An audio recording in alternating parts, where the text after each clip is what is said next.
All right, so we saw how uh, Steve Jobs was fired from Apple in 87 and then returned to Apple in 97 to save Apple from bankruptcy. So what happened after 1997 until now?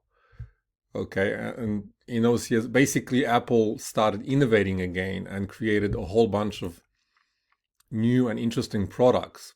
So first in 1998,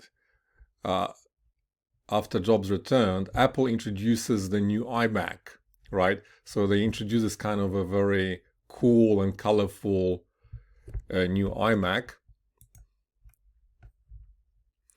Then in 2001, they developed the iPod, which was the first portable MP3 player. So remember, before that, if you wanted to listen to music, you had to use like a Walkman, which was like a tape player or a CD player.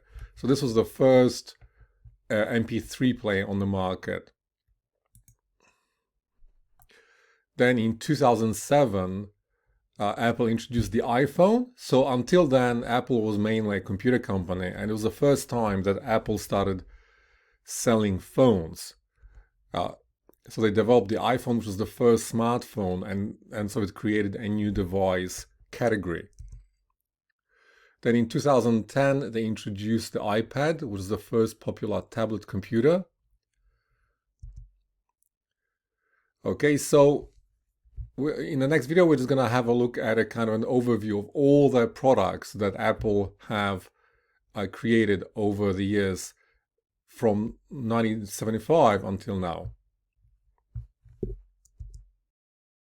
It's been 40 years since Apple was first founded, and now it's one of the most popular brands in technology. But do you want to know how it all started? My name is Martin Noble. Let's go and see the history of Apple. Let's go back to April 1st, 1976. Computers were as big as the size of a room back in those days. This was the day Apple was founded by 42-year-old electronics worker Ronald Wayne and mid-20s college dropouts Steve Jobs and Steve Wozniak. Together, Jobs and Woz created the Apple I, which only sold as a circuit board and did not come with a keyboard or case. Ronald Wayne left 12 days after the founding of Apple and sold his shares to Jobs and Woz for $800. Apple gained just enough sales to start building the Apple II. Introduced in 1977, compared with the Apple I, it was greatly improved and redesigned with a built-in keyboard and case along with floppy disk drives. But war began with IBM when in 1980 they introduced their own PC. Apple then went to Xerox PARC and used their GUI for future products. On January 24th, 1984, Steve Jobs unveiled the Macintosh to a huge audience which responded with thunderous applause which lasted for over a minute. It had a Motorola 68K chip and 128 kilobytes RAM, and it introduced the mouse and the Apple GUI to the main public. In 1985, Jobs was forced out of his own company by board member John Sculley due to a power struggle. All of the board sided with Sculley. Jobs then went on to buy Pixar from George Lucas, director of Star Wars, and Jobs also founded a company called Next. In 1987, Apple released the Macintosh II, the first Mac to have color graphics. The Apple versus IBM battle continues, not only in sales, but in advertising. This is a Macintosh personal computer. This is an ordinary PC. This is the world's easiest personal computer. This is an ordinary PC. And now Apple's losing the game thanks to Windows 3.0's new GUI. Now Apple has been overproducing with computers named by numbers from 1400 to 9600. The overproduction has resulted in Apple losing money every year, as well as due to the fact that more people are flocking over to Windows 95 with its ability to connect to the internet. Even the most simple question could not be answered: which Mac should you get? In 1997, Apple CEO Gil Amelio had no choice and decided to purchase Next. As a result, Steve Jobs returned to the company as iCEO. In July 1998, Jobs and Jonathan Ive will save Apple and secure Apple's legacy.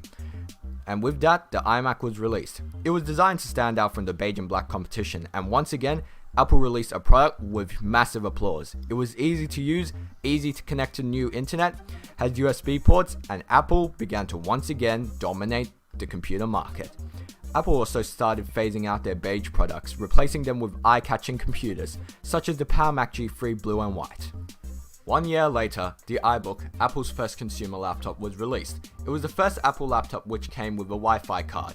This was the beginning of Apple's consumer line of Apple laptops, which eventually separated into the MacBook and MacBook Air. In March 2001, Apple introduced macOS 10. Its aqua design was impressive for the time. In that same year, Steve Jobs introduced the iPod.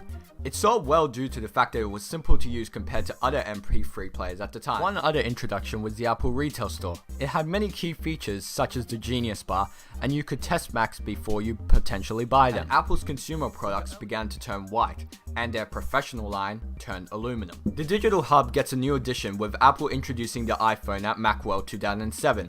Nobody knew how much it would impact the world 9 years on. In 2010, Apple introduced the iPad, which was designed to be the middle product between a smartphone and a computer.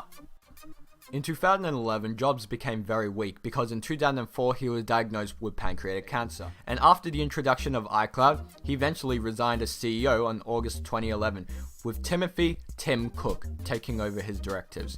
Jobs remained at Apple as chairman of the board, and he worked every day until his death on October 5th, 2011. So there you have it, the history of Apple 40 years on.